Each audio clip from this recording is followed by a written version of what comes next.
Good day, ladies and gentlemen. I am General Lotz, and we're here yet again for more live streaming. And I gotta say, I hate technology. Also, I'm joined by Raynick. Hey. Oh, technology, ladies and gentlemen. We need it to not die, but it still is very annoying. You know, I launch OBS to do this stream, and, you know, the webcam's not on, because of course it's not. And the chat doesn't work, because of course it doesn't. Just magic broke. I don't know why. So, yeah, ladies and gentlemen, now, I'm going to wait. Okay, good, it does work. And hello, Skeptic, Shy Boy, and Foxcell. It's a lot of people. Oh, so the first thing I want to do, and hello, Tataru GL784. Oh, that's hard to pronounce. Okay, the first thing I want to do today is complain about driving. Why? Because Friday could have been bad, and it just annoys me. So, you know, trying to get to work at 5 in the morning, right? There's a massive cop barricading the road I have to go on. Not good. Thankfully, I was able to get around it, but it's like, that's not what I need in the morning. Also, that's not what I need when I first start the game. TV man. So, what are you up to, Raynick? Well, other than watching a TV-headed mancubus stand in,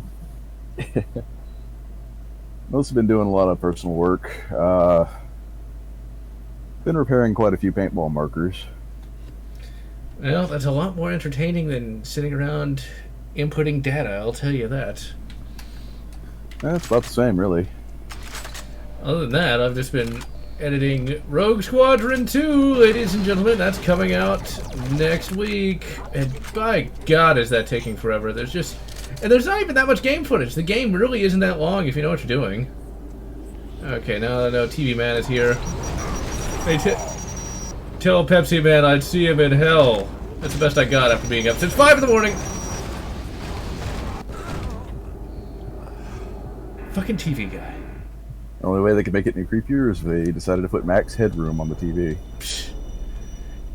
There's actually some sort of like pirated signal of like a weird kind of knockoff one of those.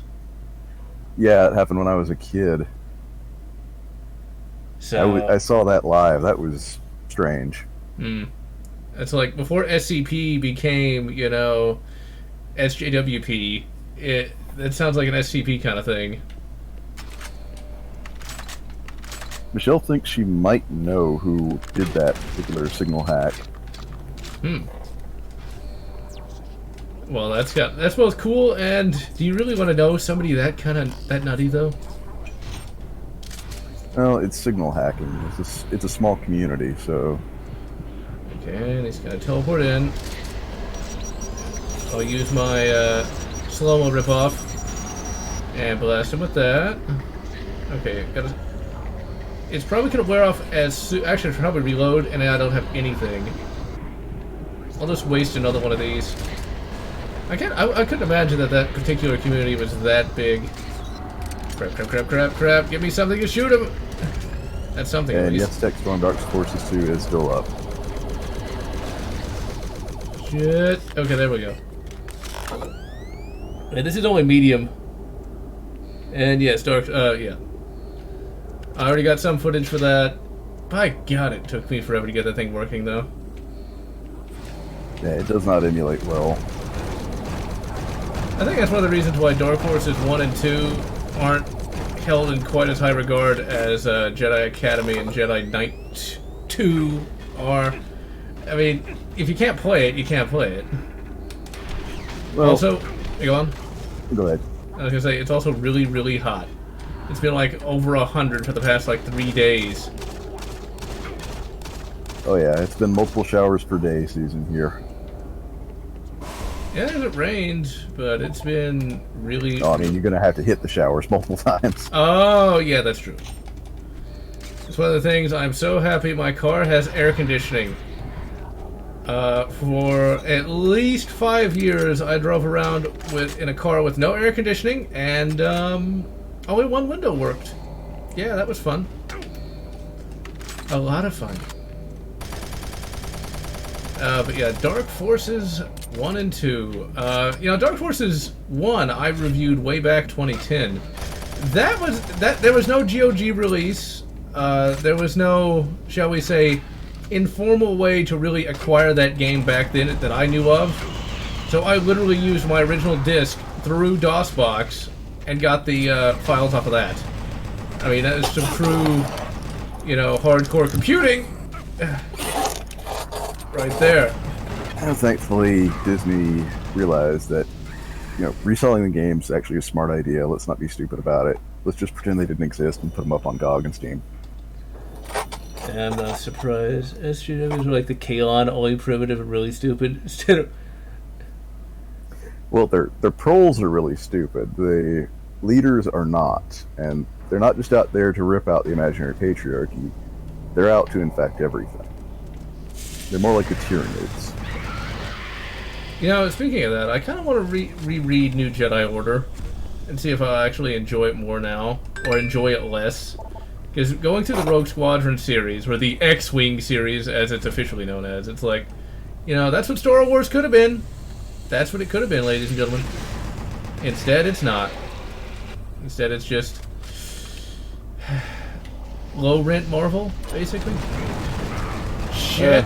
New Jedi Order ain't great, but it's a ton better than anything Disney put out. I think the biggest problem with it is it gets very anime. Yeah, I can see that. I mean, you know, you got the Sword of the Jedi, Jaina Solo. I mean, that is very much an anime thing. Sword Jedi. And speaking of emulation, I finally acquired the MechAssault games. In fact, they both came in this week.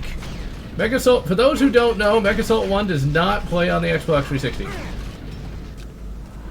Which really sucks, because I kind of wanted to play that. As near as I have read, evidently there's like some exploit it can do because it has like Xbox Live stuff on it. But don't hold me to that. Well, it was used for exploit for hacking the original Xbox. So I guess they just didn't... I guess they just didn't want the 360 to be able to do it. Now, MechWarrior 2, or MechAssault 2. So, here is MechAssault 1. Just a generic DVD case. There's the game. It actually came in this little slip case here.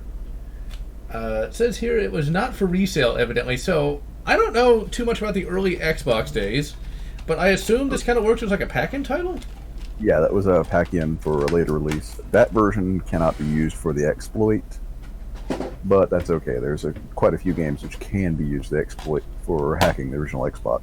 And here, of course, is MechAssault 2, which does work. What's kind of weird, though, is on the back, HD TV 16:9. So this must have been a very late Xbox original game.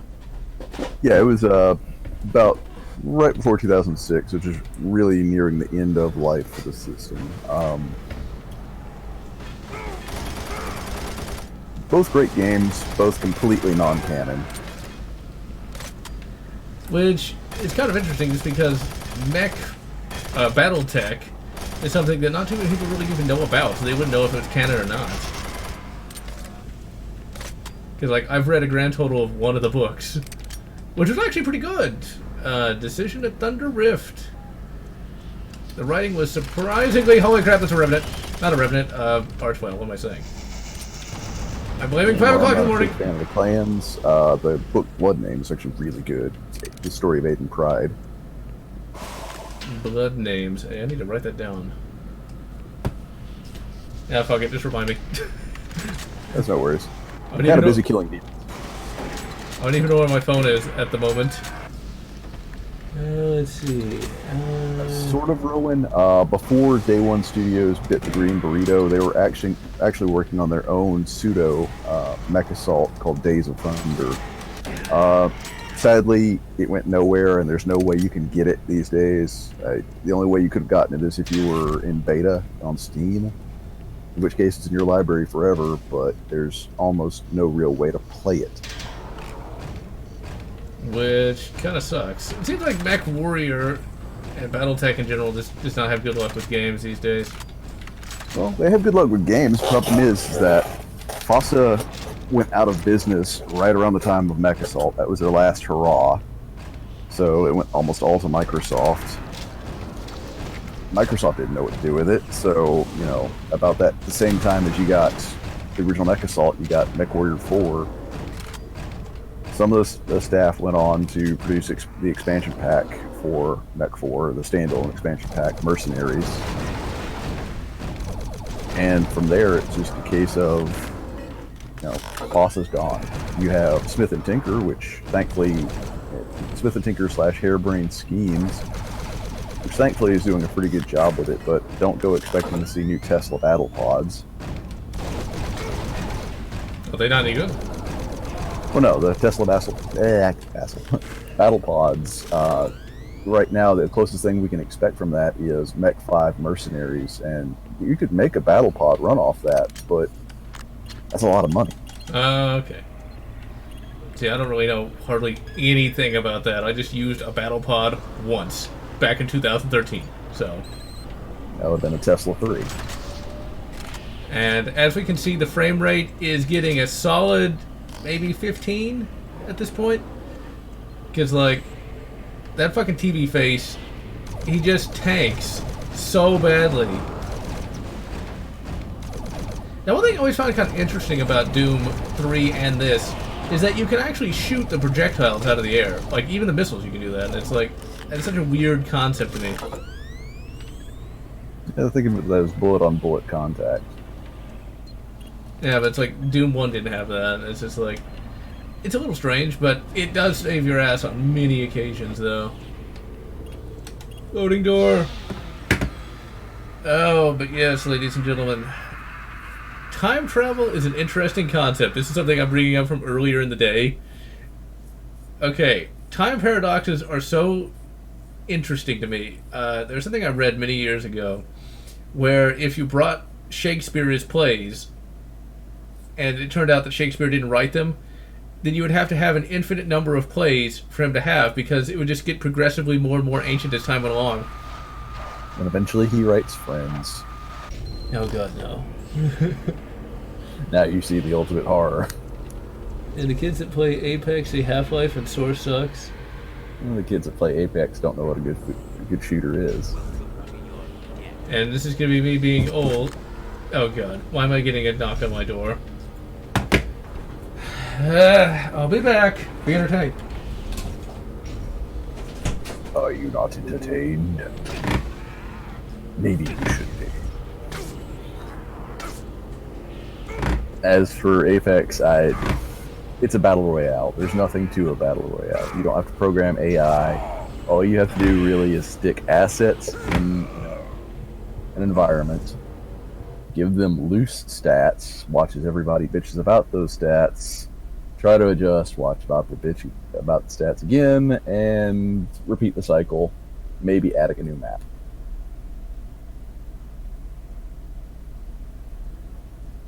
And tech, there's a good reason nobody talks about Macross Robotech. It's because it's the same problem with Battletech. It's the fact that a lot of the designs, or in this case, the entirety of the U.S. televised rights, belongs to Harmony Gold.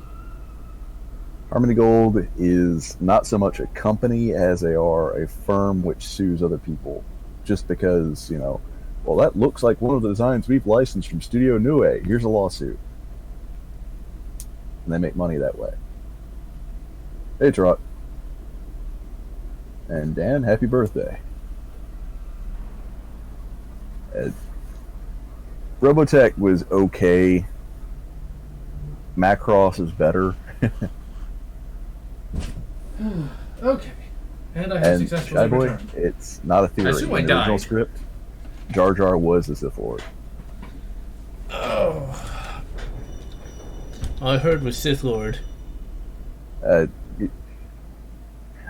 Shyboy92 brought up Jar Jar Binks' quote-unquote Sith Lord theory, which, like I say, it wasn't a theory in the original script. He was the Sith Lord. Okay. Which, I don't know if that'd be clever or annoying. It's just like... But then again, like, if you saw Jar Jar and he started... Oh my god, I accidentally reloaded all the way back there. Please tell me I actually... Oh, crap. Don't tell me. And you know what I got called away for? what is it with older individuals and not knowing how to use computers? Some people that should know better, but don't. It's like, how do I make the Chromebook work? And it's like, you just... you built a because computer it's different. Huh? It's because computing is a constantly evolving thing. You took something where they're used to 32-bit INI of the Windows environment, x86, and now they're working on Chrome as their OS. Vastly different. I know, but it's like, you built a computer back in 1981. That's vastly more complex than anything we have today. Yeah, but in 1981, we were using command line. We were using, CP/M or DOS, and not Microsoft DOS. And I died because of that. I'm all the way back wherever I'm at. Doom 3 was one of the last modern games to use BSP brushes. I have no idea what that even is. Remod version. This is the Xbox version, so I don't have that. And yeah, the whole BSP brush supposed to mesh. It was what was in style at the time. I mean, we went to mesh, and that changed everything. So I have no clue what that is. Mobile Suit Gundam was ace. Yes, it was quite good. Although I've only seen like the first couple episodes. I generally just play single-player games these days, although I do enjoy multiplayer games more than I used to. I think we might have lost the save, which means I'm going to have to play... I don't even know... It's like, if I'm all the way back here, that means I'm going to have to go all the way through all of that again. It's like... This is... I've had stuff like this happen before, where you almost don't even want to play the game anymore because you're so far back. Door to an attic that was glitched. Had to no-clip it. I don't really pay that much attention to weapon sway, to be perfectly honest. Okay, so this is even further back than I already was. I thought I saved. It's another one of those games where the fucking save glitches. I would not be surprised. Okay, so it wasn't that. Let's assume it's research. Maybe that is the right one? Maybe? But if it's not... I think I already went to this. Maybe I'm not paying enough attention. Yeah, this puts me... I recognize the door. Just bear with me, ladies and gentlemen. TNT Evolution. TNT's alright. I'm not the biggest fan, but the maps are good. Well, I still have my copy of Final Doom. And I'm not sure if it works, but I still have it. It has a little thing where it's... The disc actually says 556 on it, but you never use like an AR in the entire game. Well, yeah, it was just part of promotional. Now, if the discs haven't suffered from disc rot, yeah, it'll work fine. Okay, thankfully we're not too far away. Those are actually pretty well pressed discs. I don't think you're going to suffer from disc rot or delamination. That's one thing I find really annoying about discs. I thought they would last like forever, but now it's like disc rot. I thought that was something that only like laser disc could have happened. No, any form of media a man can make can fail. It just depends on who printed it and the quality they put into it. Like, I hate to say this because I'm a big fan of both systems, but Sega Saturn and Sega CD discs, those things are going to die. All of them are going to die. Well, that sucks. That makes me now think about like the Dreamcast discs that I burned many years ago. Do they still work, or are they all gone? The burned discs will probably work all right because delamination is the biggest worry there.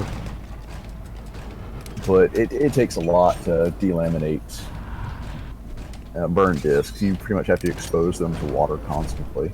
Okay, well, there's no real concern about that. But then again, the Dreamcast doesn't work, so I'm still screwed that way. Not entirely. I mean, if you can check the revision of your Dreamcast, you can always go with GDMU or one of the Chinese clones. That way you don't have to use discs at all. Yeah, I've heard about that. I will have to look into that. I still need to hack the Wii I ended up getting a SD card, but it was the wrong kind, so I just used it for general storage. And then right after that, I kind of stopped using the Wii for like months, so it almost doesn't even matter. A hacked Wii with a good external USB hard drive, pretty awesome thing to have. Yeah, that is not what you want to use on either one of these, but, well, it's what I got out for right now. Also, the game is now even darker than it normally is. Let's see. Ask how much more black could it get? None. None more black. Hey, that's Raycast. No, that's Spinal Tap. Did there Raycast? Days Vault 2. Never even heard of that. The mail bomb exploit? Is that a joke or real? No, that's the real exploit for the Wii. Oh. Well, It's really super simple. Since the last revision, anybody can hack a Wii. I've got 2 Wiis on hand. You can hack them in like 30 seconds. Alright. Decent computer to run it. Buying Doom on PlayStation 1. See, since I wasn't a PlayStation guy back in the day, for me the PlayStation is still just something that's more of a curiosity than anything else. For me, always give me more and more Nintendo. See, I'm an oddball. I do like Sega, I do like Nintendo, I like Sony, but I'm the esoteric systems guy. I have a Jaguar CD, I got a Vectrex, I've got a 3DO, I've got an Atari Lynx right behind me, as well as a Virtual Boy. Now, what's kind of funny about the Atari Jaguar, I'm sure I've told the story before, but I'm going to tell it again. I am a dork. Huh? And yes, I am a dork, Skeptical Rowan. Which is hard. It's hard to beat out me, but then again, you have had several years more practice than I have, so there's that. Also, when that little hell portal thing, I always imagine that's what like teleporting in Warhammer 40k looks like. Could be. I mean, it just depends on who's teleporting you. Cornez, it's probably what it looks like. Because teleporting in 40k is not fun, that's for sure. Let's see, where was I? I completely lost my train. Oh yeah, Atari Jaguar. So there was this local game store that is sadly now a Vietnamese noodle house. They had an Atari Jaguar, and you gotta remember back then, especially when you're a kid, you have no idea what any of these things really are because I didn't follow gaming news. I was like 8, so I didn't really care. And so I saw this Atari Jaguar, and I thought it was like some sort of like super amazing console that like only rich people could get. Little did I know such a thing actually existed, but that was a Neo Geo. Well, it wasn't rich, but I own one of those too.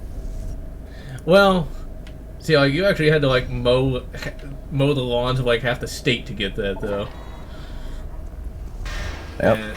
Samurai Showdown 2 back then cost $250. That's in '93 money. Yeah, that's like. But you're basically playing arcade games at home, so. And speaking of arcade games, eventually I do intend to do an outdoor excursion to a really cool place near me called the Game Preserve. If you live in the Hughes Towns, I would recommend checking it out. I haven't actually seen it yet myself, but coming from the pictures and all the various testimonials, it's supposed to be really nice. Basically, it's a arcade where you got to pay like $15 to get in, but you have like unlimited play on like all the machines. They got Donkey Kong.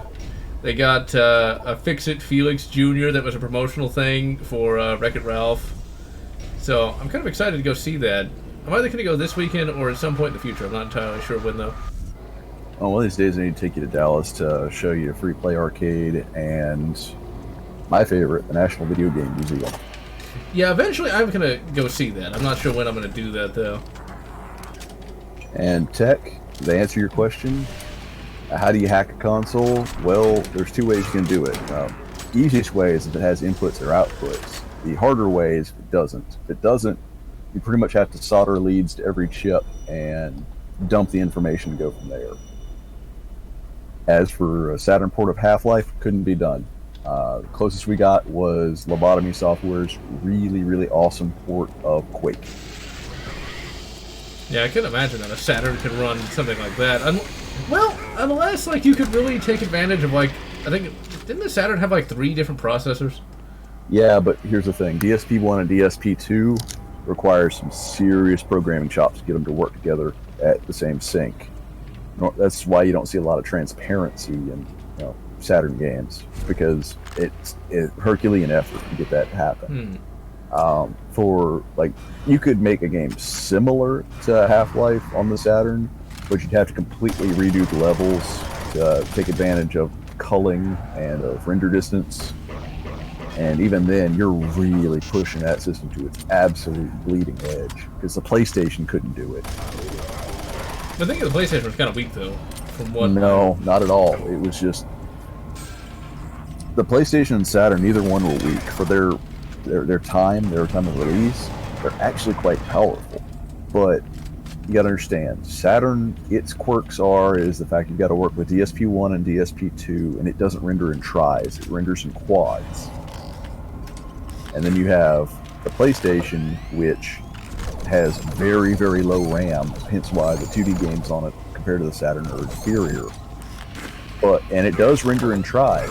But the thing is, there's a serious rounding error in almost all of the renderers up until the last couple of years, because they're all based off of the work that Psygnosis did. Psygnosis is the company that developed their dev kits. So they're to make up for the fact that you don't have a math coprocessor. Everything has to run on low RAM. They had to introduce a rounding error. That's why you get, warping and shimmering textures. Now here's a question: could you run that off of a N64 then? Yes and no. I mean, you got Quake 2 on the N64, and you got the answer to Half-Life on N64, which is Turok 3. Which I'm going to review in 2020, for those who keep asking me to do it.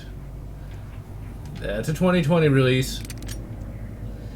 Now, and Turok, the Sega Saturn card for PCs, really wasn't a Sega Saturn card. It was still PC ports, but it did use some of the same tech. You didn't have DSP-1 or DSP-2. You just basically had a coprocessor, and it rendered in quads instead of tries. Oh, crap. Gotta give me some health. Shit. Hey, it's like we've got, slow-mo on. Come on, give me the goddamn thing. That's not what I thought was over there. Crap. And I ran right into the goddamn flaming pipe. Few exceptions. Looks like crap until PS3, huh? I don't know if I agree with that. Burgers, I'm not going to fully agree, but I get where you're coming from, because, well, I'm going to be honest. Early 3D, kind of jagged. Yeah, you got a point on that one, but I think like the Xbox looks quite good, though. Just looking at some basic footage for MechAssault 1 and 2, those games look pretty good even to this day, so... Quake never ended up on the original PlayStation because, of all things, Sony. They goofed around too long, and basically, to their eyes, Quake 1 became irrelevant. Lobotomy Software put up a bid to do Quake on the original PlayStation, and they got the contract to do it for Saturn, but Sony sat on their hands, being indecisive. Which is rather idiotic at best, but then again, I'm sure there might be a fan game at some point, but even then, for me, I'm always going to be an N64 guy. Oh, and hello, Corey. The warping on the PS1 calculates portions of vertices. I'm not even going to try to read that and not die. Yes, he's basically explaining the render error. It can't calculate meshes. It calculates, basically, very much like IdTech 1, it calculates vertices, as he states. And it's not always emulation at the higher resolution that causes warping. You can get warping on, OEM hardware on a CRT, with the original games. Best case example, Space Griffin VF9. Nobody remembers that game.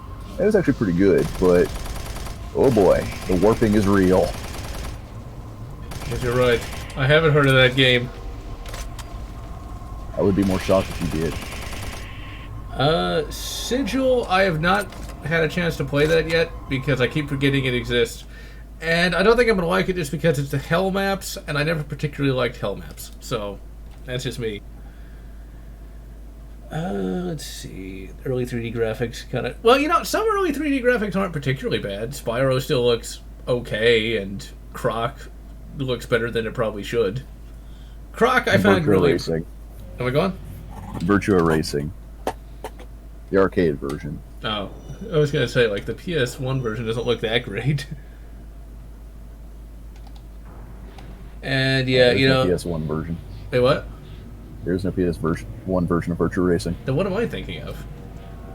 You're thinking of the Time Warner release for the Sega Saturn or the Genesis or 32X. 32X looks alright. Time Warner one looks so-so, and the Genesis version, that's impressive for what it is, but it doesn't look good. I think I'm thinking of, like... Now, is that a stock car racing game, or is that something else? Oh, it's mostly IndyCar, although the Shit. Saturn and the 32X version have, you know, what they call experimental cars, which would be close to stock car, and the Saturn version also has go-karts. What was the popular PS1 racing game? Because I think I'm mistaking Virtua Racing for that one, and I'm not sure what that is now. Now, I never played Virtua Racing. For me, early to late 90s racing games, I just preferred F-Zero. In fact, to this day, F-Zero is really the only racing game I like. We need a sequel to F-Zero GX and AX. Evidently, there is an F-Zero GX. That's the one that's the arcade cabinet, I think, right? No, AX is the arcade cabinet, GX is the GameCube port. Okay, there evidently is an AX somewhere in Houston that goes to different arcade conventions that they go on. And I actually know a guy now who actually knows the guy who owns that, I think. It's an expensive cabinet. Yeah, from what I've heard. I've never actually seen it myself. But evidently it looks kind of like the Blue Falcon, which is my favorite of the F-Zero cars. And let's see. I don't know if I'm going to finish the game today. I'm going to try. I don't think I'm going to do a Doom mod. I kind of want to play a little bit of MechAssault 2, just because I've never actually played that particular game series. So I think I might do that if I finish it today, which I'm not sure. I forget exactly how long this game even is, because it's been so long since I've actually played it all the way through. I don't think that was Wipeout. There was a game where you raced stock cars for the PS1. It sold like, I don't know how many millions of copies. And everyone always talks about it, but I can't for the life of me remember what that was called. I don't think it's Daytona Racing. Well, the PlayStation had its own, what we jokingly called Dayclona, which is, you know, not entirely fair. It was called Burning Road, but that was never popular. Okay, then I don't remember what it's called. It was just something that I remember that got pretty popular. I remember I put a mention to it in the F-Zero review, explaining why I don't like racing games. Because, like, for me, F-Zero X, while the graphics don't look that amazing, it's still really, really fun to play. And, you know, it actually does run in 60 FPS as far as I know on the original hardware. Although, I'll be honest, I've not tested it on the original hardware, even though I do own the actual game. Yeah, both F-Zero for N64 as well as for GameCube run at 60 FPS. Even in emulation. Unless you have a flash card, I actually recommend emulation. Yeah, I've not actually played GX emulated. I've only played it on the original hardware. In fact, I did try to emulate it, and I never could get it to work. But then again, that was many years ago, back when Dolphin was new. But I actually sought out a legit copy of GX. In fact, let me get it now, just because I like showing off games. There we go. Here is my legit copy of GX. It's really a lot of fun, though. One thing I've always found kind of interesting, though, is just the little discs. This is like the only console that ever used these little mini DVDs. It was done that way as a means of piracy protection. Yeah, just I'll start laughing now, and I should be finished up by the end of tomorrow. Because nothing shall stop the pirates. Okay. Well, oddly enough, the Panasonic version of the GameCube actually supported full-size DVDs, but that's because it was used as a home entertainment console. No, I guess it costs like $500. Try north of 1,000 these days. You know, that's always kind of funny. Those little variant consoles, kind of like the CDX for the Sega CD. You know, it's like they were expensive. I think they were that much back then, or kind of close to it. CDX back then, and CDX is about 300 at tops, and the XI was the expensive one. Okay. It's like, you know, I never even owned a Sega CD. I don't think I ever even saw one back then. It's kind of funny, you know, today we know about all these different consoles that existed back in the, early 90s, but unless you knew somebody that had one, or you went to, like, game stores a lot, which I didn't, you didn't necessarily know all that was out there. Because I know I didn't. It's like, I had the Super Nintendo, and I knew about that, and that was pretty much it. Like, I knew of the NES. In fact, I kind of wanted one, because I think early 90s, it was actually cheaper than the SNES, which I already had, and the games were, like, a fraction the price of an SNES game. Well, these days you have the Analog NT, which Kevtris did a really awesome job on that. That's a little pricey, but it's the best possible NES experience you're going to get right now. Unless you're willing to do some serious hacks and mods and conversions. You know, when it comes to Nintendo franchises, I don't really pay that much attention to them. I mean, I like Nintendo well enough, but I'm not what you'd call a Nintendo fanboy or anything. And Unity has done more harm than good to the gaming industry. You know, that's an interesting question. No. Unity has not done more harm than good. It's the people who are scumbags using Unity because it's free have done more harm. Unity itself is fine. But it's also, because it's fine, because it's actually fairly easy to use, it's fairly easy for somebody to just make a really nasty, cheap, and disgusting asset flip. Good games have been made in Unity. Best case example I can give you, off the top of my head, City Skylines. That's Unity? Yep. I did not know that. Unity doesn't have to suck. You just have to know what you're doing. Yeah, also, the thing I was going to say was Dusk. I didn't know that City Skylines, because this is going to make me sound like an asshole, but City Skylines is like a real game. Yeah, you can make real games. You can make really good games out of Unity, but you can't half-ass it. That's goddamn revenants. It's like, I killed him, and yet somehow his rocket was still able to hit me.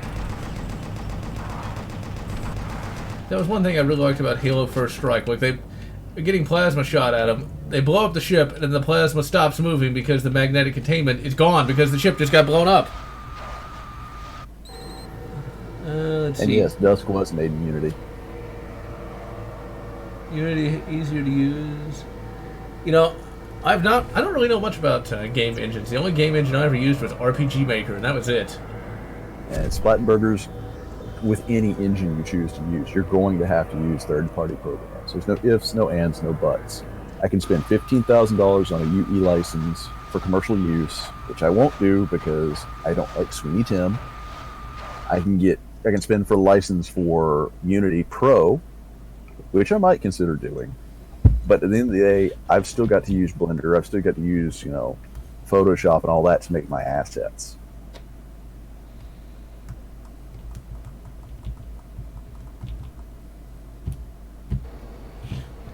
Let's see. Where am I gross? Didn't. Well, I've not actually heard the soundtrack for Sigil, so I'll just have to take your word for it. Wait, did that System Shock remake ever actually get made, or did that die? It's still in production right now. Okay, so it's not dead. Oh yeah, they basically had to listen to the fans and say, "We don't want an RPG, we want System Shock." Like, okay, scrap the work, back to it. And since I never actually played System Shock 1, yeah, I just don't think I'd like System Shock 1. It honestly looks like a game that would more annoy me than actually be any real fun. For me, at least.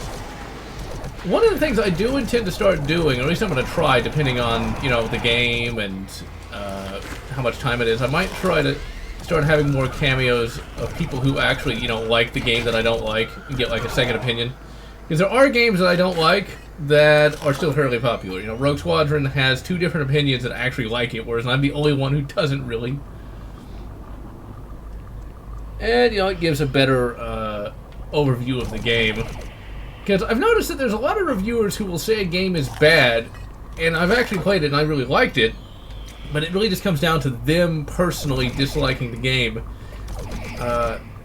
It's actually kind of funny, like, when it comes to reviews, because, like, there's only so many games you can buy, and so many games you actually want to waste your time on. So, like, you listen to a reviewer and they say this game or that game is bad, and you kind of believe them if you actually think they're telling the truth.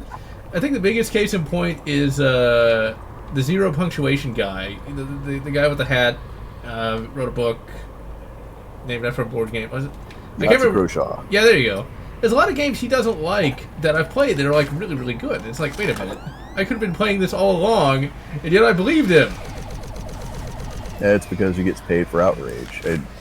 Best case example of underrated game almost that has a really good following, but a lot of new players don't know about the Urquan Master, Star Control 2. Completely free. It's actually really good. It's a Star Trek game we should have gotten, but never did. Yeah, see, I never heard of that.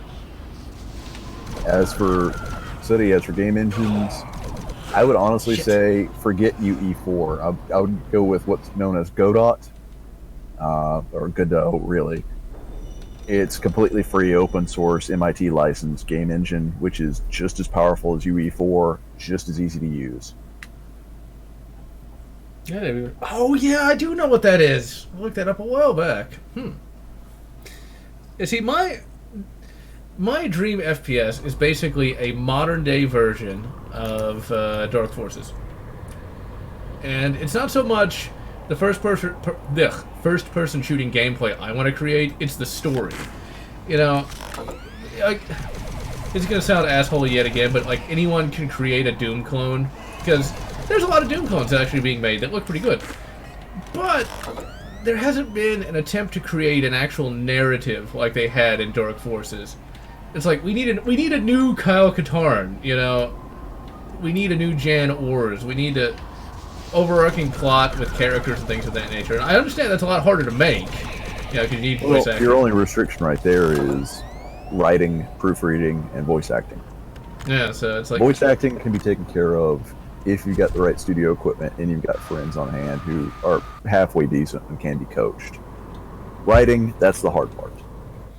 Yeah, that is true.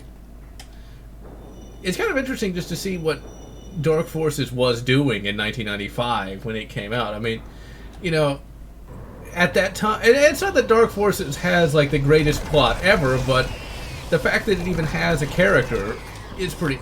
It was revolutionary at the time. I mean, at the time you had Doom Guy. It's not even a name. It's just he's Doom Guy. What is he? He's Doom and he's a guy, you know? And he's got to fight the demons. And that's a big waste of that, but not much I could have done. And he fights the demons. That's it. Whereas Kyle Katarn, he actually has an entire backstory that Finn completely ripped off, by the way. And it wasn't even as good. But anyway... And you have, Welcome you know... to reality. Am I gone? Welcome to reality, where plagiarism is the norm. Yeah. But... Oh yeah, I'm going to mention this in the Dark Forces 2 review. But does not Jan look a lot like Tia Carrere, a famous actress from the early 90s, late 80s? A little bit. Because I noticed that a number of years ago, but it never made it into any review. It's like, she looks a lot like that.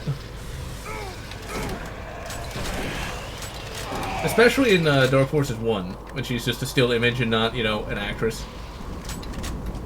Oh, crap, I am so screwed. I am so screwed. Come on, come on, come on, come on, come on, come on. It's time to rip off Fear. Oh, wait, no. Fear ripped this off. I'm down to 1 health. Beautiful. Okay, come on. Come on. Is there any health at all laying around? No, of course there isn't. And no Tech Storm. No Kylo Katarn. No. Bad. That's just... That is especially heretical. I mean, come on. Kylo Katarn... Kylo Katarn could have made for a fairly decent film character if they actually gave him a chance, but then they'd probably just ruin him, so what am I even saying? Okay, I'm gonna save at 1 health. Why? Because I like to live dangerously. Sonic the movie, you know... Sonic the movie. You know, I gotta say, it doesn't look that bad. I've seen a lot... It's better than Super Mario the movie, you gotta admit. That's not a high bar. Hey, but at least it's a bar. That's better than nothing. It's better than the... What was that PlayStation movie that got made that was so generic no one remembers it now? Some PlayStation franchise, Jack and Daxter, or... No, it was the one with, like, the space one. Ratchet and Clank, the movie. That's the one. That was so generic. Not even fans of the game remember that. Which is absurd because Ratchet and Clank as a game series had a lot of character. They had to work to make something generic. Who's the dude talking? He seems... Splattenburgers, UE4 is nice. I've worked in UE for quite a while. From UE1 to UE4. Godot is not quite ready, but guess what? It's a lot more open. It's a lot more free, and it's a work in progress. UE4 is still semi a work in progress, but it's mostly closed. Unless we start seeing like a UE 4.5 like we did back when UE2 was, still in. I'm not going to see massive changes to UE4. Yeah, see, I don't know anything about that, so I'm just gonna... Nolo contendere on what you're saying. I will not contend it, because I don't know. Honestly, Rain here does not sound ignorant in any way, shape, or form. It's a well thought out argument. Since I don't know anything about it, I can't say one way or the other, though. Project Borealis. I have no clue what that is. I do not know if there's been a game announcement for a Sonic game. I've paid attention to E3, not in the slightest. You gotta remember, I don't really care that much about modern games, and that was a wasted BFG shot, if ever there was one. Like, okay, what exactly is, like, Splattenburgers even trying to say? Saying that Unreal Tournament is better than Godot in some way? Well, it is in certain manners, like scripting. Yes, scripting is much, much easier in the path system that UE4 is set up, because unlike, let's say, UE 1.0, you actually have a visible script tree. You can see your triggers, you can see your tree. It's quicker. That said, Godot's not hard. Shit. And see, that's an interesting concept of being able to see the script tree in UT1, you said? No, you can see it in UE4. Oh. You can't. You have to basically. You have a listing of scripts and triggers in UE1 through UE3. Okay, see, like, I've never tried to work in a game engine, so I just don't I don't know. I don't have a clue. Oh, he's circling around behind me and fucking cutting my head off. And yes, I did see the Halo Infinite trailer, and it seemed like a pre-rendered trailer. I don't know why they can't get Master Chef out of that Mjolnir 6 after all these years. I mean, come on! Design something new! That requires actual work, and they don't want to do that. I mean, if they really want to, like, if they had, he spawns behind me, fucking asshole. And it's like, if they want to be lazy, all they got to do is just use the original Mjolnir 5 concept art and make Master Chief basically look like Space Rambo or Spambo. Yes, but Spambo or not, they're not going to change it because right now that's currently what people see Master Chief as. That and the fact that you got many assets you can work off of. So if you're willing to go ahead and take that and put it in a Maya, it's not exactly hard to up-res it and add more polys where needed. I still can't. You see, I came into Halo shortly before Halo 2. So for me, Master Chef looks like, Mjolnir 5. And that's my favorite design, too. Because it just looks better. God damn it. I liked Halo 4's armor. At least it was different. Clown jizz, eh? It's extra sticky because of all the cotton candy. And now everybody's envisioning killer clowns from outer space. Let's see. The build engine. I don't know how that engine works either. I just know that it's supposed to be halfway... Oh, crap! Halfway decent? The build engine... Man, it's been a dog's age since I touched that. Actually making the levels in the build engine not so hard. Producing level lord style tricks with teleportation and such is a little bit more challenging, but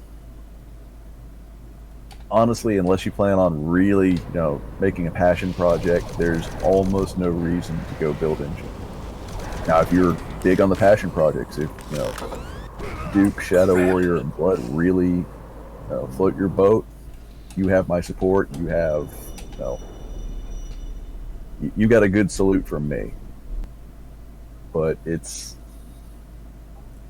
is something of its age, and that age was when things were a lot more difficult.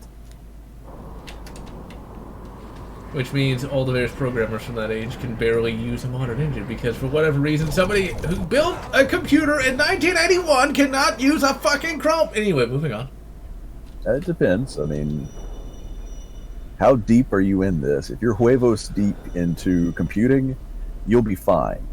But the best case example I can ever make of this is Robert Space Industries with, Star Citizen. Yeah, you had it right the first time.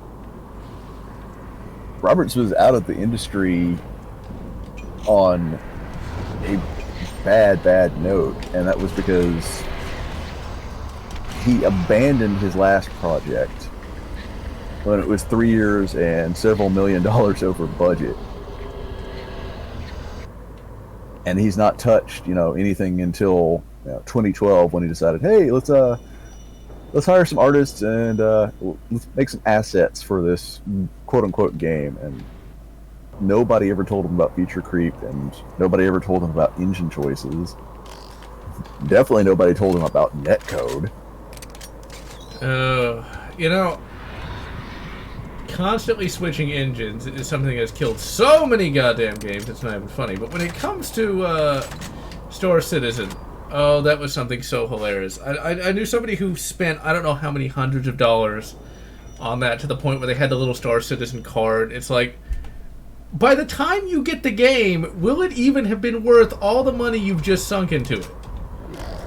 No, but you're now trying to convince someone of sunk cost fallacy, which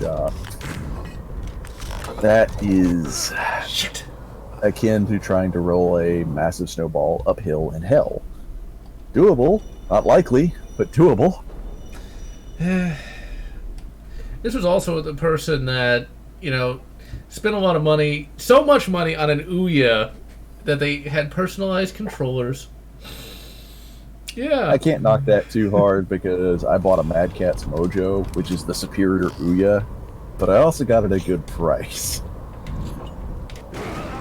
See, Kickstarter used to be a big thing, when it came to a lot of this stuff, but when just about every Kickstarter thing turned out to be either crap or non-existent, I think Kickstarter's kind of died down in terms of, the hype. Well, it's less that it's died down, it's more the fact that a lot of these projects, and quote-unquote projects, said with massive quotation fingers, they've moved on to Indiegogo, and stuff like that, where you don't have to present final proof and you don't have to even present a working prototype to be considered legitimate. Which, why would you give people your money that way? That's like, Because there are gullible people. the only thing I ever contributed to was some fucking tea, and that actually got made. I contributed crap. to a few dice that were being made, and I contributed to one RPG that was being made, which I wish I had contributed more, but it is what it is. Let's see. Now, I gotta say that Borderlands 2 and Destiny 2 aren't really RPGs. No, they're looter shooters. It's an Yeah. action game with very, very, very light RPG mechanics. See, I don't consider anything an RPG unless you have dialogue options. Oh yeah, role-playing game, as in ROLE, not ROLL. And sadly, the last RPG that could really potentially be called that was Mass Effect 3. So, for me at least, it's not a tabletop or a top-down kind of thing. Oh, when I say RPG, Rowan, I mean a pen and paper RPG. Shit. Fuck. Let's see. Kickstarter projects. We happy few. Now, Ugh. that was Proof that Randy Pitchford needs to stay away from gaming. the thing with the guy with the face, and it was some kind of survival thing. I vaguely remember that. See, I don't know if you could really consider Diablo an RPG. At least by my No. definition. It's an action game. It's a good game. Diablo 1 and 2 are great. Diablo 3, well, the sin is not that they made a bad game. The sin is that they tried. Wait, why for 100 gold? Chrono Trigger would be an RPG, but that's a JRPG. See, for me, the only RPGs I really like, I can literally count on one hand. KOTOR 1, 2, Mass Effect 1, 2, I'm going to say 3. No, it's more than one hand. Dragon Age 1. I'm going to lump Dragon Age 2 just because I don't have that many. I'm going to die again. Yep, there we go. Dragon Age 2, Jade Empire. Okay, so it's more games than I thought there were.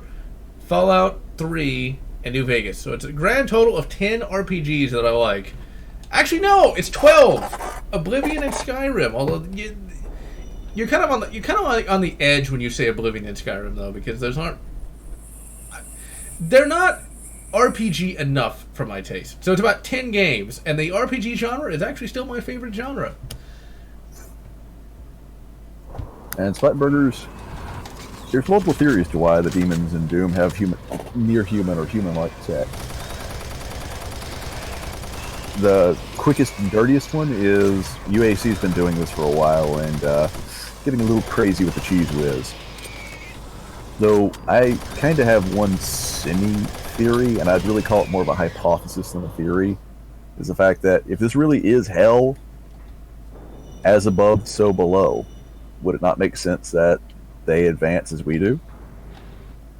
See, that's kind of an interesting concept in and of itself. It's kind of like chaos. They should theoretically have fairly advanced technology to, keep up all the Chaos Space Marine equipment. Although there's one faction that kind of needs a new name, though.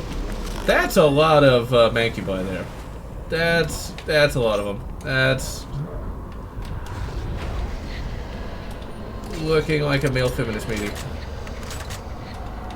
Come on, give me a rocket. Give me a rocket. Ah, fuck it. Just use that.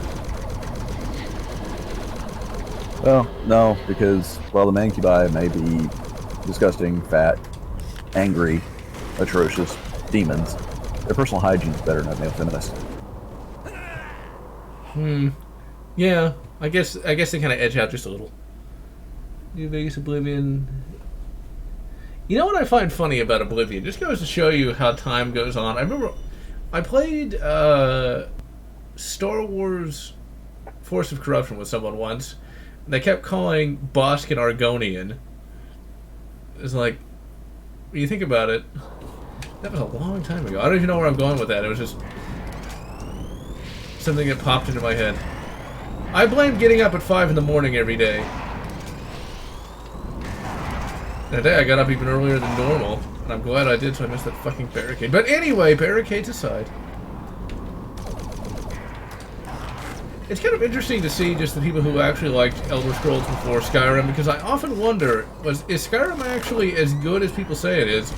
Well, actually, no, not even as good, but did Skyrim get popular? Skyrim? No. Vanilla Skyrim is not as good as people think it is. It's not bad, but it's very theme park. It's a small world after all. So could it be said it got popular primarily because of the marketing? Oh, very much so. That being said, you know, you're coming off of Oblivion, which was pretty darn popular. Now, modded Skyrim can be quite good. Yeah, in some ways a little bit better than modded Oblivion, just because I think the mod tools are a little bit better, if I'm not mistaken. The mod tools... Skyrim's got better mod tools out of anything thus far, unless, and this is a big but, this is a Kardashian-sized but here. You have Daggerfall Unity, which is coming along rather swimmingly and will be out of alpha, which this is traditional alpha. This is not, you know, marketing type alpha. Later this year. No! God damn it! Go on. In which case, the modding tools for it seem to be poised to be really, really nice. Hey, Mother played Morrowind.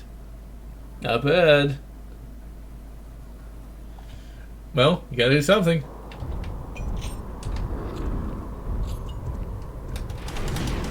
Yeah, Morrowind just never...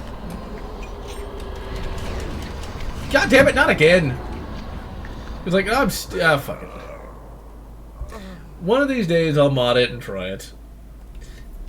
I mean, the Morrowind has a little better aesthetic than Oblivion, because I've played Morrowind in the Oblivion engine, and with that combat, with those graphics, it looked quite good. And the story seemed a lot... It's kind of interesting how the stories in Elder Scrolls have progressively gotten simpler and simpler as time has gone on. Because the story for Morrowind is vastly more complex. Did I really just jump off the cliff again? Well, the reason why it's gotten more simplified in story and gameplay and mechanics is because the audience are trying to chase. They're not going for an RPG audience anymore. They're going for an action game audience. Which I guess is where the money is, but still. I see, like, my super dream game is actually, you know, making KOTOR 3. You know, and actually just hiring, you know, a real writer. Not something that I wrote, something that, you know, like a Mike Stackpole or, you know, a R.A. Salvatore could write. Something like that, you know. It doesn't even have to be a Star Wars game, it just has to be sci-fi, and it has to be written by one of them. You know, hell, I would like to actually see the original KOTOR engine used in it. You know, it doesn't look that bad. Because to me, it's all about getting a story like that in a sci-fi setting, because there's so many fantasy RPGs out there. It's like Dragon Age, I'm a big fan of, but it's still fantasy. I want something science fiction. You know, the last science fiction RPG we had was Mass Effect, and we all know how that turned out. Had you been born in the era, you probably would have liked the Might and Magic series from 1 to 6. Because it actually mixes fantasy and sci-fi.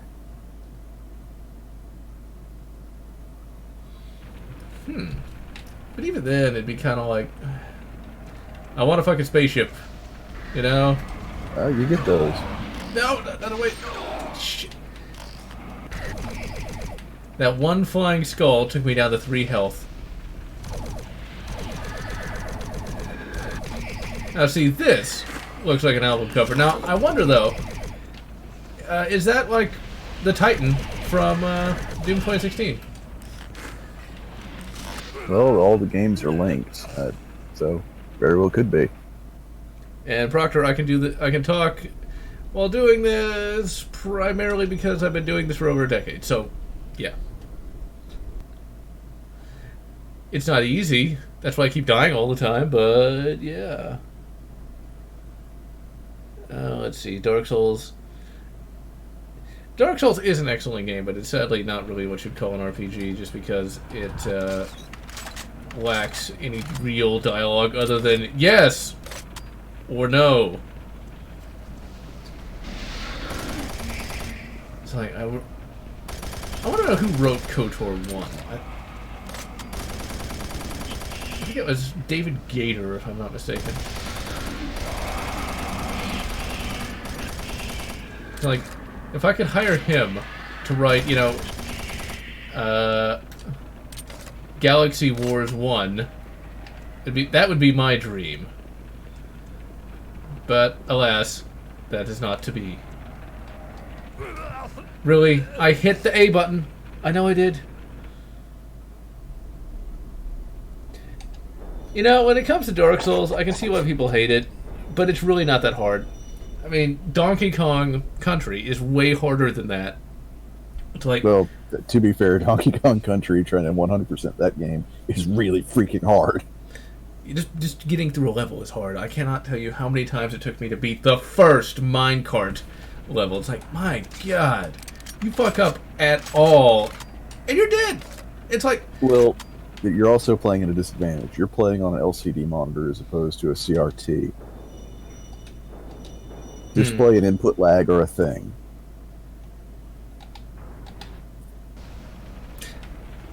Yeah, see, I can blame that at least. But then again, I'm just not that good at platformers, even though I like them. Because Super Mario World for the GBA, I can't tell you how many times I've died in that. See, like that, the Super Mario series is deceptively difficult. Now, the reason I say that is it seems so, you know, kid-friendly. But that is not an easy game series, like, at all. No, as stated, there's Mario 2, known as the Lost Levels. That's freaking hard. And let's not forget how many Kaizo Mario hacks there are. And I've still got to play through Kaizo Mario 64, and I'm sort of looking forward to it, sort of dreading it. Now, Super Mario The Lost Levels, the only thing I really remember about that from like back at the time when it came out was I was kind of like really annoyed by that poison mushroom. I mean, like, that is just cruel. I mean, that is just evil. Why would you... And like, to actually get the mushroom in that level, remember, this is level 1 we're talking about, you have to try not to get hit by a goddamn Koopa Troopa. And it's like, I don't know why they were being so... Like, people say Dark Souls is difficult. Oh no, oh no. Try Super Mario The Lost Levels. Try that. Try that when you're like... Before the Lost Levels, you had the, you know, the famous Play Choice 10 and red tint version of Super Mario Brothers, which is different than the original, which is harder than the original. Yeah, I'd like to find a ROM of the Play Choice 10 version, just because I remember playing that once. And I don't even know where it was at. But I remember being really shocked at just how different it actually was. Because I thought it was going to be the same game. And Vulcan, the RetroArch's run frame ahead will do nothing for input lag. It will do something for display lag, but does nothing for input lag.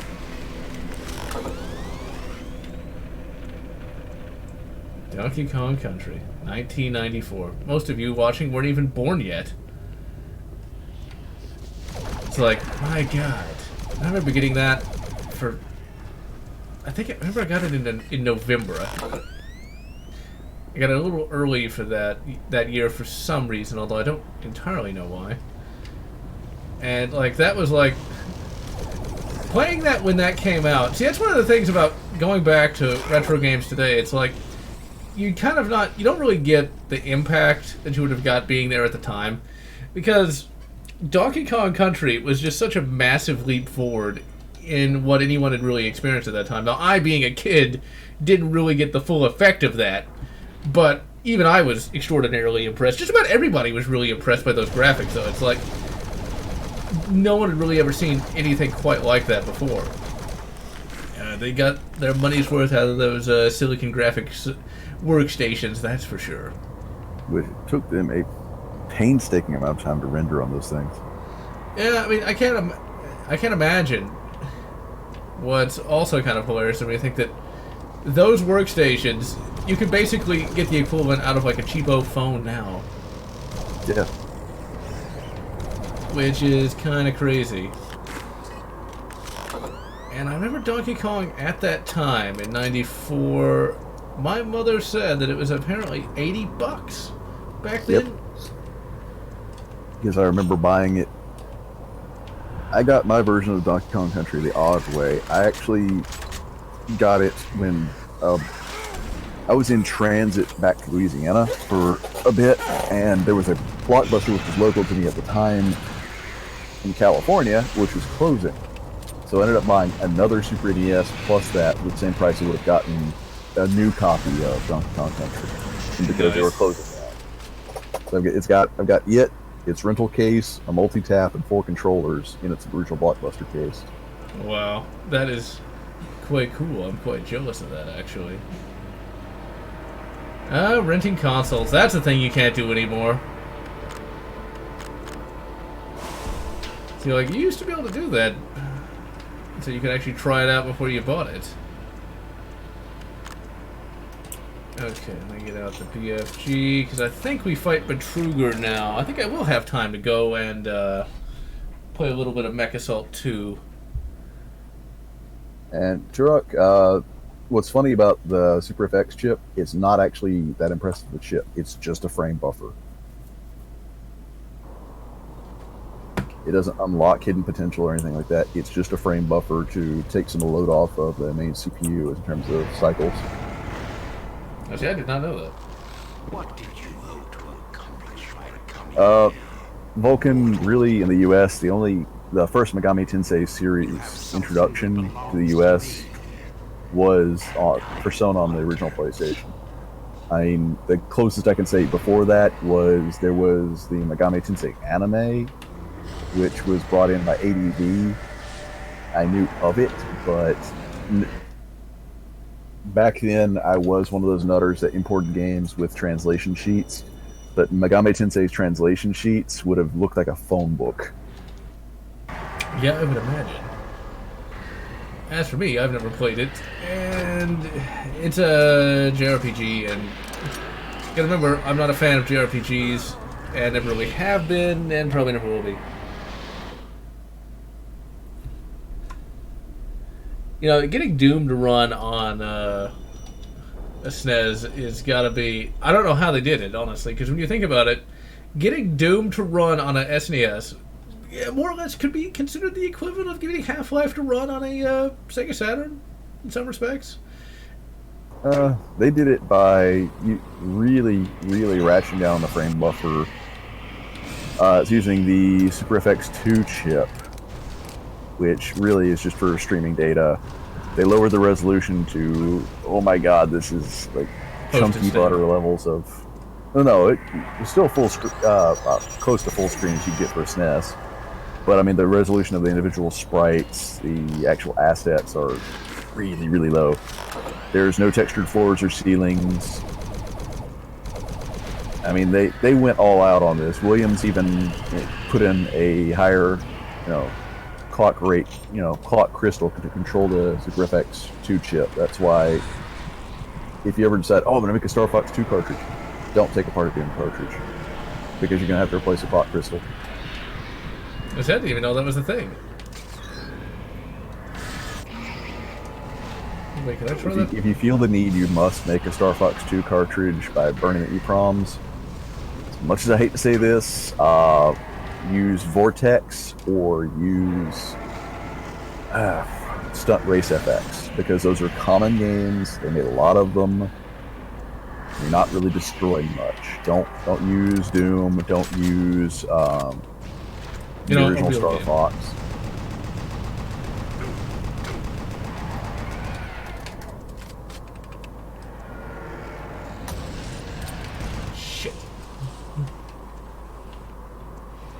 I always wondered what the male dick was supposed to be. Like, if that was, like, something from, like, mythology. I think they just made it up for the game, but still. Yeah, it's... The Maledict is made up just for the game. It's, you know, Maleficum Maledictum, which is... Going to get super nerdy here, it's basically a treatise on demons. So they basically, let's just smash together and call it the Maledict. It almost sounds legitimate, you know, it's like... Well, that was sort of based off of legitimate. It was based off of Latin.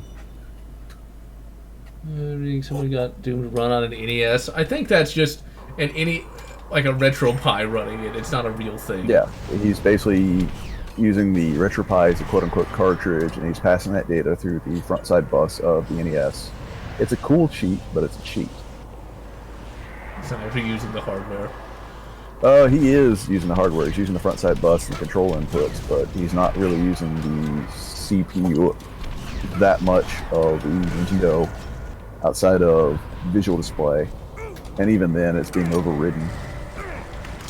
Would it be cool to have, you know, a DIY Doom cartridge for the NES using a Raspberry Pi or other single board computer? Yes. If he does that, will I buy one? Probably. But it's really a cheat. See, that's one of those things where, what would Doom on an NES actually look like if they wanted to make it back in that time? Well, here's the thing. While it is a cheat, it's not an unforeseen cheat, because Color Dreams, yes, that Color Dreams, and the Bible Dreams, was considering a semi-cheat like that with what they called a super cartridge back then.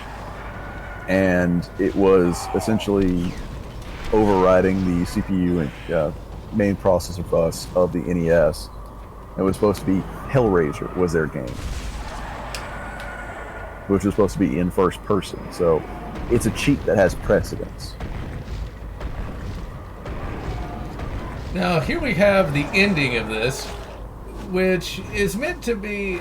I think it's supposed to lead to a potential sequel, I guess. Alright, so Doom Dude, he's down.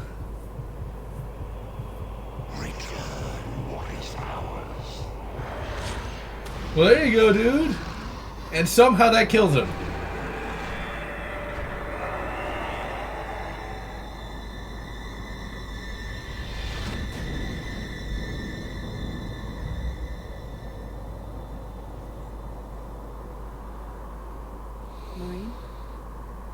Maureen, welcome home. I'm more impressed they managed to shove that heart into Betrugger's mouth. Yeah, that could have been easy to animate. But, okay, so, did he make it back? Is he in heaven? We don't know. And we'll never know, because the Doom 3 series of events... you know, if they have, like, a reference to this guy in Doom Eternal, I will literally just faint from happiness. Oh. Alright, so there's Doom 3 X2. And so, let's see what time it is. It is... almost at 1:18. Going for an hour and 18 minutes. Let's take a look at MechWarrior, just because I want to try it. Or MechAssault 2, because it's the only one that works. And Vulcan, the GBA is more advanced than the NES, but the fact of the matter is, there's no hardware hack to the Game Boy Advance version of Doom. It's essentially very close to the SNES stylings of how it was done, although it's not close to the code. They're completely different on that.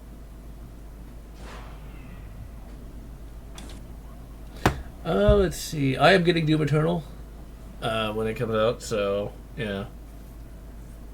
The big problem with the GBA is the absolutely crap sound chip, though. It's a very crunchy system. Alright, MechAssault 2, Lone Wolf. Now, evidently, everyone really, really liked the multiplayer in this. Since I'm not really a multiplayer guy, it's not that big a deal for me. I'm actually kind of tempted to skip the story and just get straight to the gameplay and actually just look at the story, you know, on my own time. In fact, that's exactly what I'm going to do if I could skip it. It's kind of hard to pay attention to that and talk at the same time. Well, that, and to be fair, the storyline... this is coming from a jaded individual who's used to Battletech stories. It's kind of pants. Oh. It's a It's video. not a bad based- story on its own, but it's kind of pants if you're a BattleTech fan. Oh god, it's inverted. Why is it inverted? Because that's how people used to play. Now, this evidently is not a mech. This You is can't adjust it in the options. No, that's a battle suit. okay. See, now I got to get used to that again. So I got my brain got inverted, then oh wait, no, I didn't save, I guess. No, I did. If I go down, my brain is now confused. Okay, did not actually save. There we go. Up is up, down is down. There we go. These graphics actually look pretty good though. Let's see. Can I jump? The further the trigger is pulled. Oh, there we go. Oh god, no! Get back in there. I didn't mean to do that. I don't know what this little wave thing is supposed to be. That's a mortar. Okay. They might contain supplies. As for you doing the whole claw slash thing, that's actually can be used when you're jumping close to buildings or to a mech to latch on. Well, I think it's a friendly, so I probably shouldn't kill him. Also, that's really goddamn impressive, just blowing down the whole building. Okay, I like this game You already. be careful of that because they can do damage to you. Okay. And yeah, that's a friendly. Don't shoot. But that takes all the fun out of it. This is actually really, really impressive. Run through salvage for a weapon upgrade. So yeah, once again, I don't really know the story of this. I know it's a sequel to the previous one. Now, is the first one as good as this? You don't have battle armor and you can't hack X, but gameplay-wise, yeah, it's quite good. Yeah, alright, this is actually a lot of fun. I'm glad I was able to finish that game. I like how that car just kind of is nonchalantly driving by this massive battle. I think you might stay at home. It's Davian space. They're used to Atlases trundling around the streets. Okay, I'm hearing some kind of beeping sound. I'm not really sure what... Hey, stop moving! Let me kill you. There we go. This is... So that beeping sound, look to your left on your gauges. That's heat. Oh, it has that from the book. Okay. Well, yes and no. You don't have to worry about heat as much as you would in a sim game. Remember, this is more of an arcade game. But heat does matter. Let's see. They don't run me over. Okay, yeah, now I see it. So like the lasers get hot. All right. Yeah, I mean, I really want to do want to get into BattleTech. Yeah, you know, look, your las gun is not going to really help you that much. In fact, there we go. Smack him. Or I can just walk over him. That works too. I like how that just kills him. I just kind of tap him. Like I'm just essentially, gonna. you're a linebacker. It's like I'm not even gonna shoot him. Like he is literally so weak. I don't even need to shoot him. All I gotta do is just kind of walk over him slightly. Examine. You're practically an elemental pilot in battle armor, so that's about 2 tons of metal that's moving. Oh, no wonder I was killing him. Probably should have run over that civilian. Well, it's about 1.5 tons. Wait, I can fly? Yes. Holy Jump shit! I jets. didn't know I could fly. You can grapple onto buildings as well. It's quite important because you need to get used to doing that. And also, jump jets do cause heat, and they do have a limited approach. Probably shouldn't like fly into the. Okay. Oh, I can grapple on. Okay, this is literally like the greatest game ever. Why does no one ever talk about this? Why exactly is like Destiny a game that is so generic? It literally is like a vortex of genericness, and no one talks about this. Well, you can fucking fly, and you're like a fucking battle suit. And yes, I do like Warhammer 40k, and this is MechAssault 2. Oh, the mouse. You're not even in a mech yet. You're in, like I said, you're in essentially what is stripped down pseudo elemental clan battle armor. Okay.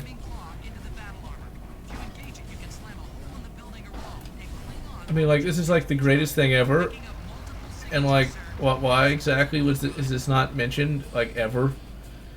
You know, I'm tempted to get a Xbox just to play MechAssault 1. It's like, don't make me laugh. Don't make me laugh, guardsman. I'm just gonna walk over. So technically, a Space Marine could just like walk over like a fucking cultist or something, not even like attack it. Oh yeah, you can just linebacker right through them and just it's done. And speaking of the Space Marines, Warhammer 40k fans out there, I really recommend looking up the Astartes series of short film. Well, not even short films; they're just like short clips. They are nothing short of amazing. They show off just how powerful a Space Marine actually should be. Okay, I need to like stop getting shot so much. I'm just gonna like oh, it's like an actual ship. Like, wait, can I like destroy the ship? Yes, in fact, you're kind of encouraged to. It's like this is like the greatest thing. And see, this is why I'm not a big fan of modern games, because what modern game would let you do any of this? I'm just saying, you know, like, you'd spend $80 and, like, all of this would be DLC. It's like armor DLC. Okay, where the hell am I supposed to go? Like, this is the greatest shit ever. Come on, get up there. It's like... This is one of those things where, you know, I'm glad I missed this back in the day, because now that means I can play it now, and, like, I really have wanted a new game to play, and like this is absolutely amazing. And this was cheap too. I got this off of eBay for $10, complete. Yeah, there's millions of these of MechAssault 1 and 2 made. And no one talk. It's like they'll talk about Halo. I think even Brute Force is more well remembered than this. It's just not fair. It's just wrong. Actually, Dan, I finished Doom 3 Resurrection of Evil, so we're in this for a little while. Like, the controls are really good. The graphics look pretty good. I mean, they are aged, I will admit, but these still look pretty good. I can just hear that disc just, you know, tracking away in there. Well, thankfully this doesn't stream as much data as other games on the original Xbox, so it's not as harmful to the drives. Okay, well, it is a Star Wars Xbox, so it's fairly new. I guess that means I need to get a hacked Xbox so I don't ruin the drive. Those original Xbox drives, or at least the one that I got, was crap. Because mine died literally within like a year. Well, it depends, because they went through 3 different brands. They went through Hitachi, Panasonic, Lydon, Samsung, and... Well, actually, they went through more than that. I remember the Samsung and the Panasonic drives being the most desirable ones. I must have had, like, the cheapest one. I thought that... Hitachi always reminds me of one thing, though. I had a VCR in the early 2000s... made by Hitachi, and it had a super fast forward. I've never seen a VCR that had one, other than that one. It also had a super rewind, and I really like that just because it rewound tape so much faster. And yes, Destiny 2 is going to go free to play. I am not surprised. Well, the expansions aren't. I'm not surprised on that, but then again, why would you want to play Destiny 2? Or Destiny 1, for that matter. Let's see, I will play this for another 15 minutes. That should be enough time for you to get your first light mech. In fact, there it is now. Note, you will have to hack him, because while this game isn't terribly hard, he can swat you out of the air like a silly fly. Okay, get close, and then press A.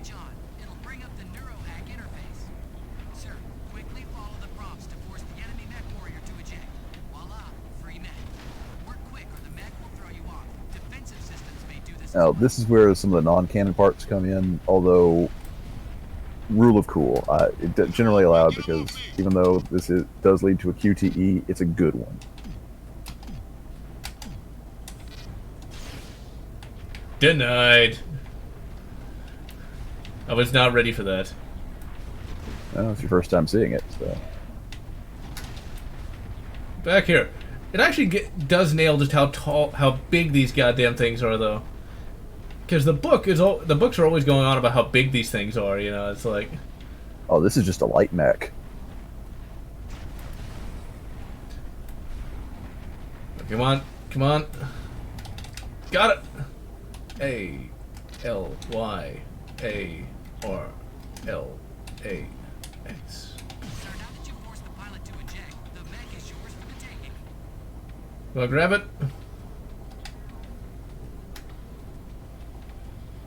Oh shit. Are inside the harbor. I mean, this thing is huge. This is the small one. I mean, we're already in, you know, battle armor. Now we're in a fucking mech. See, does this still have jump jets? Holy shit, it does. And man, does that tank the frame rate. Let's see, so we got lasers, we got missiles. You've got an aircraft carrier that we're going to blow to pieces. Because why wouldn't we? Okay, let's just missile it. This kind of reminds me of Gundam Wing, where Death Scythe Hell literally uses a plasma scythe to cut a aircraft carrier in half. Because it was the early 2000s. Neuro hack it or destroy it. Well, let's just blow it up. No, technically it was the late 90s when that released, but yeah. I only saw it on the Toonami, and then only like, shit, he's just fucking me up. Okay, let's fly up here. Yeah, you got LRMs. You need to switch to closer weapons like lasers or machine guns. There we go.